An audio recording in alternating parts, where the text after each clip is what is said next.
আসসালামু আলাইকুম ওয়া রাহমাতুল্লাহি ওয়া বারাকাতুহু। প্রিয় বন্ধুরা, আশা করি আল্লাহর রহমতে ভালো আছেন, সুস্থ আছেন। আরগোখানার পক্ষ থেকে আপনাদের সকলকে শুভেচ্ছা ও স্বাগতম। ডাক্তার মোহাম্মদ আলী হোসেন বলছি। তো প্রিয় বন্ধুরা, আজকে জানাবো যে আমাদের বিভিন্ন ধরনের সমস্যা, তার মধ্যে উল্লেখযোগ্য যে বিষয়টা নার্ভের সমস্যা। কখনো মাথার মধ্যে চাপ ধরা ব্যথা, জ্বালা পোড়া, অস্বস্তি, বা হাতের কবজির মধ্যে, বা দেখা যাচ্ছে বিভিন্ন জায়গা, বিভিন্ন নার্ভে, অঙ্গপেশিতে আমাদের বিভিন্ন ধরনের সমস্যা দেখা দেয়। তো আমরা নার্ভের ডাক্তারের কাছে যাই। আপনি ধরুন নার্ভের সমস্যাটা হলো এরকম যে বিদ্যুতের যে কোনো তার যদি সেই জায়গায় পড়ে যায়, তাহলে কিন্তু সেই জায়গায় ওই সাইডটা কারেন্ট পৌঁছাতে পারে না। তো আমাদেরও যে নার্ভ রয়েছে রক্ত সঞ্চালনের জন্য, সেই সাইড যদি অবশ হয়ে যায় বা সমস্যা দেখা দেয়, তখন সেই জায়গায় রক্ত পৌঁছাতে পারে না। তখন সেই জায়গায় আমরা অবশ অবশ অনুভূতি হয়, বা জিনজিন অনুভূতি হয়, বা দেখা যাচ্ছে যে পক্ষাঘাত, মানে প্যারালাইসিসের মতো হয়ে যায়। তো এটাকে মূলত নার্ভের সমস্যা বলা হয়ে থাকে। এখন এই ধরনের সমস্যাগুলো আসলে অনেকের হয়ে থাকে। তো এর জন্য হোমিওপ্যাথিকের কার্যকরী কিছু মেডিসিন রয়েছে। অনেক হোমিওপ্যাথিক ওষুধের কথা বললে, তা আমি আজকে 3টা মেডিসিনের কথা বলবো।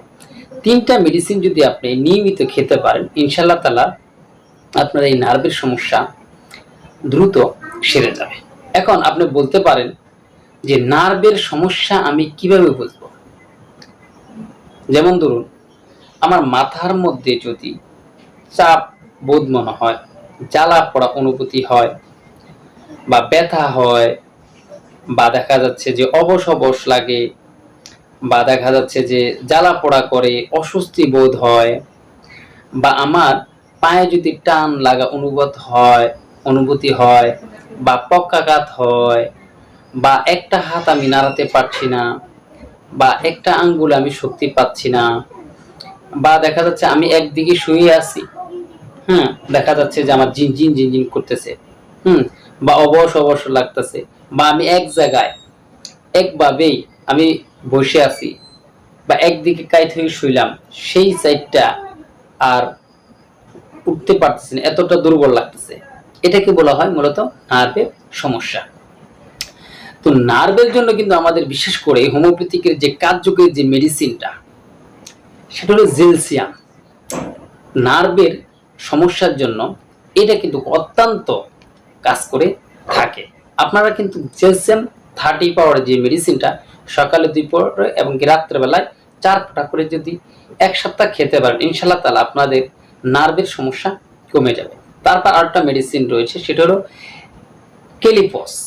এটা কিন্তু হোমিওপ্যাথিকের বিশেষ করে বায়োকেমিক গ্রুপের মধ্যে আমি বলবো নার্ভের 1 নাম্বার মেডিসিন হলো কেলিফস। আমাদের শরীরে যে বাড়তি ভিটামিনের প্রয়োজন হয়, সেটা মেটাতে পারে কিন্তু আপনার কেলিফস। আমাদের যে শরীরে যে নার্ভের সমস্যা, ভিটামিনের ঘাটতির কারণে আমাদের অনেক ধরনের সমস্যা হয়ে থাকে, সেই কাজগুলো কিন্তু আপনার করে দেয় কেলিফস 6x। এই মেডিসিনটা আপনারা কিন্তু খেতে পারেন। এটা কিন্তু অত্যন্ত ভালো মানের একটা ওষুধ। তারপরে আরেকটা মেডিসিন রয়েছে কোস্টিকাম। এটার সাথে অনেকে পরিচিত। কোস্টিকাম অঙ্গ ভঙ্গির অস্বস্তি বোধ, হ্যাঁ, অবশ ভাব, তারপরে দেখা যাচ্ছে হাত পায়ে ঝিনঝিন ধরার সমস্যা, হ্যাঁ, মাজা কোমরে ব্যথা প্রচন্ড, পায়ে টান খাওয়া, বা আঙ্গুলে বল না পাওয়া, বা দেখা যাচ্ছে যে আপনার এক হাত অবশ হয়ে যাওয়া, প্যারালাইসিসের মতো হয়ে যাওয়া, পক্ষাঘাত হওয়া, কোষ্ঠিকাম ভালো কাজ করে থাকে। অনেকে দেখা যাচ্ছে যে অসারে পেশাব হচ্ছে, বা পেশাব পায়খানার সমস্যা হচ্ছে, হ্যাঁ, নার্ভের সমস্যা দেখা যাচ্ছে, এই ধরনের সমস্যা কিন্তু কোষ্ঠিকাম ভালো কাজ করে থাকে। তো আপনারা এই 3টি মেডিসিন যদি লক্ষণ ভিত্তিক খেতে পারেন, ইনশাআল্লাহ তাআলা আপনাদের নার্ভের সমস্যা থাকবে না। পাশাপাশি একটু এক্সারসাইজ, ব্যায়াম যদি করতে পারেন, তাহলে কিন্তু আরো ভালো কাজে দিবে। তো প্রিয় বন্ধুরা, আজকে পর্যন্ত, আগামী অন্য কোনো বিষয় নিয়ে আলোচনা করবো। ভালো থাকবেন, সুস্থ থাকবেন, এই কামনা করে শেষ করছি। আল্লাহ হাফেজ।